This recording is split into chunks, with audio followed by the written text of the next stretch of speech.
सिंधुदुर्ग जिल्ह्यामध्ये महायुती एकसंघ आहे। शिवसेना जिल्हाप्रमुख दत्ता सामंत यांनी प्रतिक्रिया दिली। राणे कुटुंबियांवर टीका करणाऱ्यांना जागा दाखवणार। ठाकरेंच्या शिवसेनेवर दत्ता सामंतांनी हल्लाबोल केला। नारायण राणेंचा आदेश माझ्यासाठी अंतिम आहे असं दत्ता सामंत म्हणतात। आमचं फक्त टार्गेट उबाटा आहे।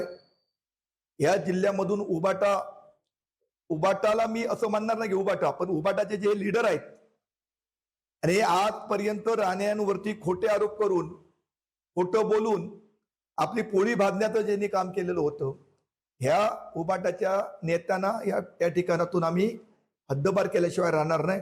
मी आजही सांगतो, माझे वैयक्तिक गुरु हे राणे साहेब आहेत। मी कुठल्या तरी पक्षात असलो तरी सन्माननीय राणे साहेब, राणे कुटुंबीय यांच्या पलीकडे मला दुसरं काय माहिती नाही। लोकशाही मराठी ऐका, पहा, जागरूक रहा।